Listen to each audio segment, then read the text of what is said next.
What is up, everybody? It is Zach from at Premier Soccer Investing coming at you with yet another SlabStox FC YouTube video. Let's get into it.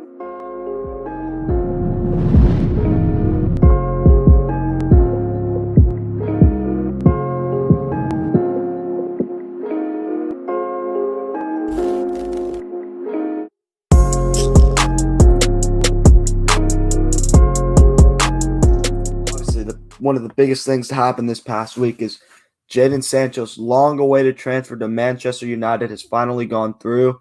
75 million euros, about a little over 100 million US dollars. And yeah, this is a big move for him. That was a long time coming. And people have been waiting and clamoring for him to come back to the Premier League after he left Man City as a teenager. And it's going to be really cool to watch him go forward with United. That's him in a United shirt, one of the first pictures with that. Another big transfer that happened this past week was Andre Silva, the former Eintracht Frankfurt striker who scored 28 goals in last season's Bundesliga, has secured a move to RB Leipzig. He looks to become the focal point of that team's attack, replacing Werner, who Leipzig never really replaced last season goals-wise. And yeah, I think Silva going to Leipzig will be a fantastic move. I think he's going to tear it up with them.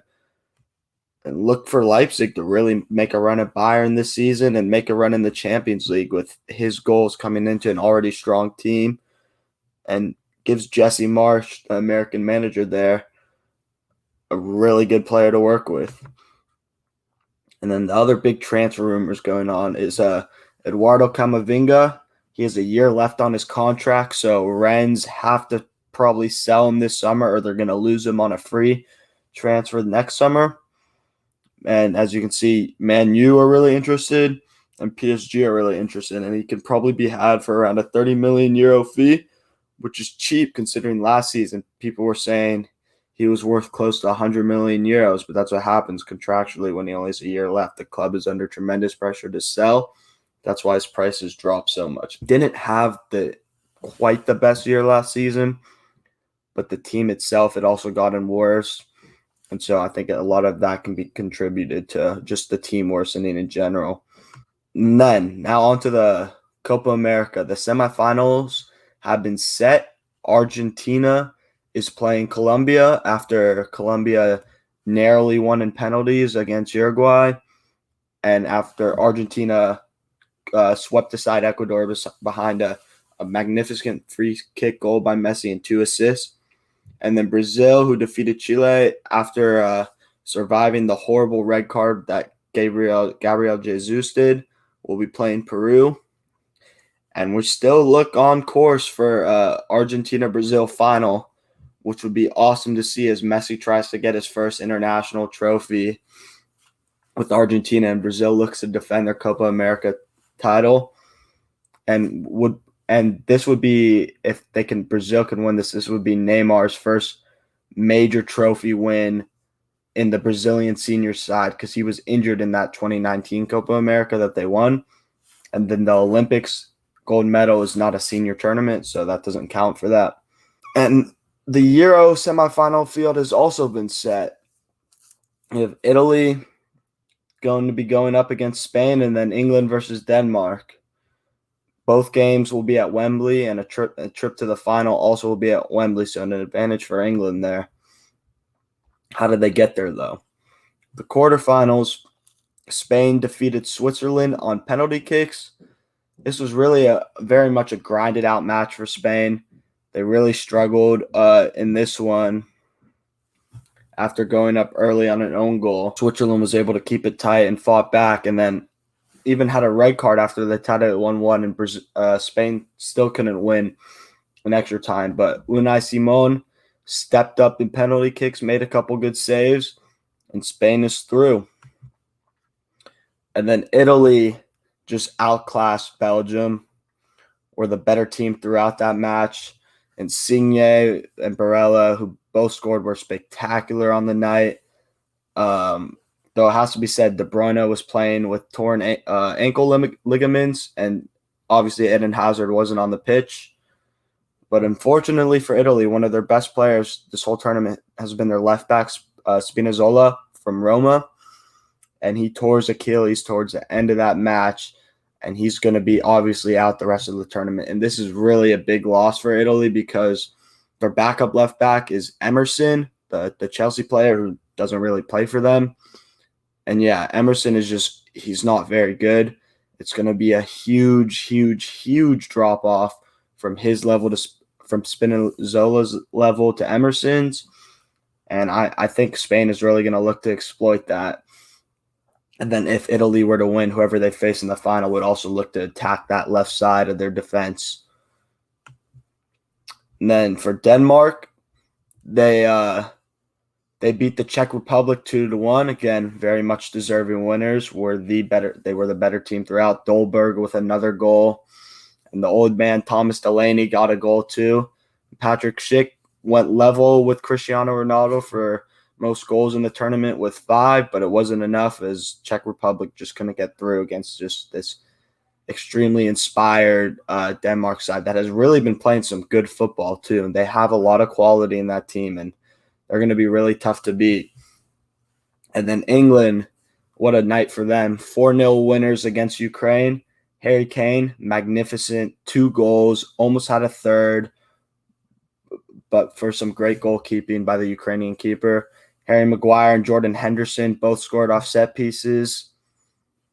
And yeah, this is looking like becoming into a strength for England, attacking set pieces. They've scored goals off it in the past, and they're doing it again now.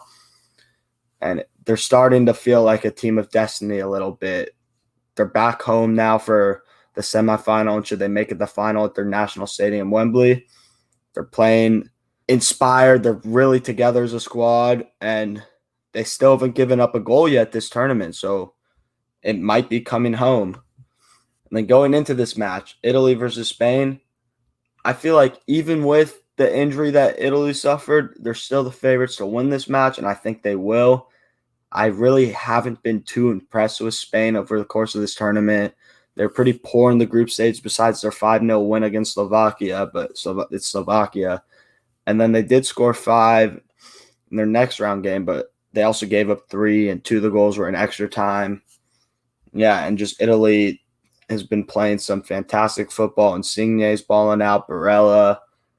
Yeah, I'm really expecting Italy to go through. And then in the England-Denmark game, while both teams do feel like it's destined for them at this point to reach the final, in the end, I think England, led by Harry Kane, who's now off the mark and has 3 goals, and I expect him to score more, will be too much for Denmark. And I think England's going to be playing Italy in the Euro final. And then now I want to go into a little bit of market data, courtesy of SlabStox Pro. If you're not signed up for it, I don't know what you're doing. It's completely free. All this data is here for anyone who wants it. It's spectacular. The graphics, as you can see, are awesome. And this is an interesting one I wanted to highlight. And you can see this 51% drop on most Phil Foden cards across the board. But I just picked the Optic base PSA 9.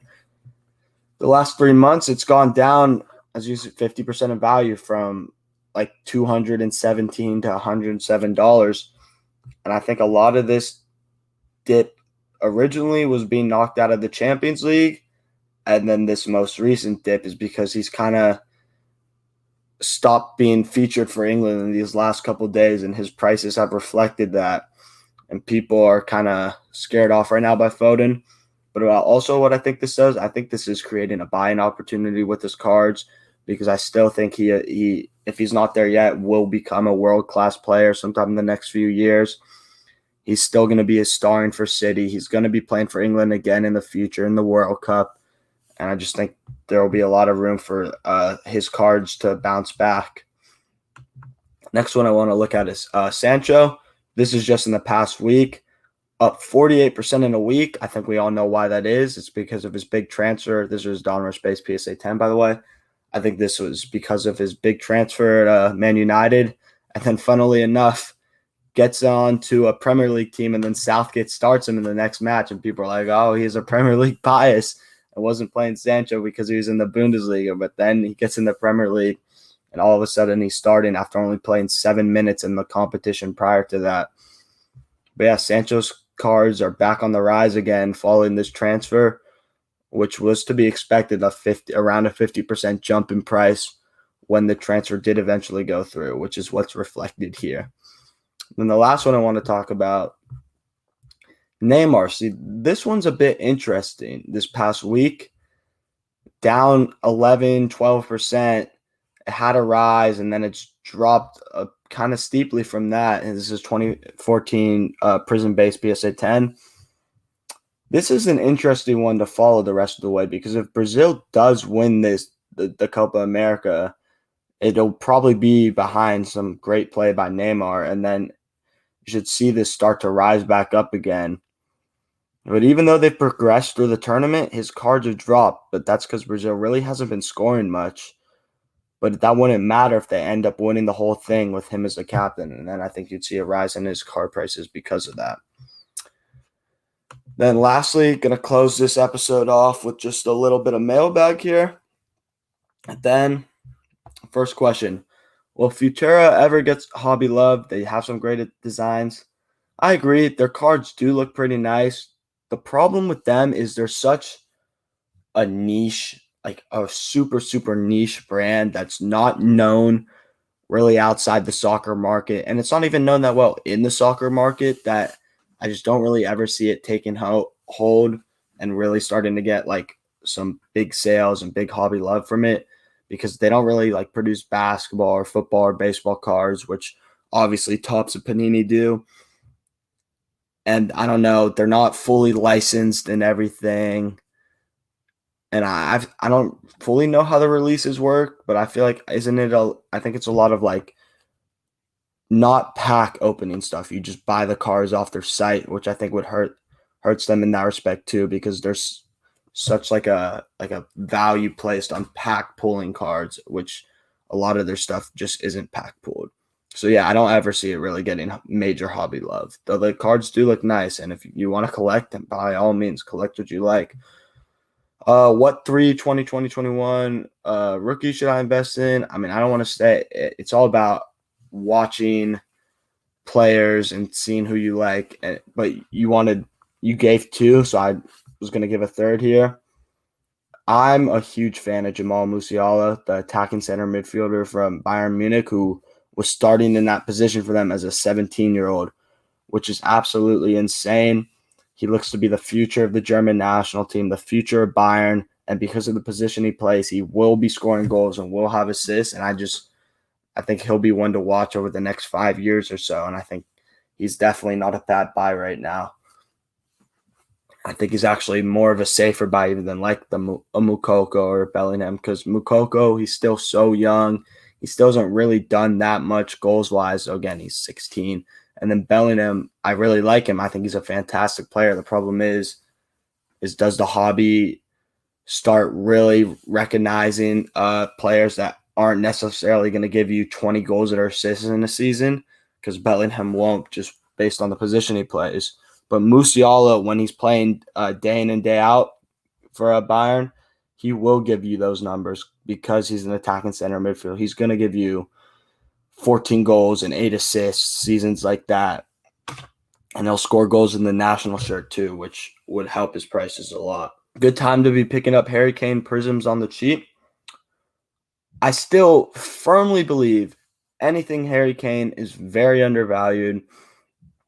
Though I am a bit biased. I'm a Spurs fan. He's my favorite player. But just the thing about Kane is he's the captain of England. They might win the Euros. He's scoring goals. Even if he doesn't transfer from Tottenham this summer, which we'll see, Tottenham has repeatedly said that he's going to stay, but he wants out. I don't foresee him staying his whole career then. If he doesn't go this year, he'd probably go to Man City next year. And then you'd see rise in values there too. He's probably going to finish as the Premier League's leading all-time scorer and as England's all-time leading scorer too. And that's a true legend status right there. And if that doesn't eventually lead to his cards going up in value, I don't know what would. So yeah, I think Harry Kane is a great buy right now.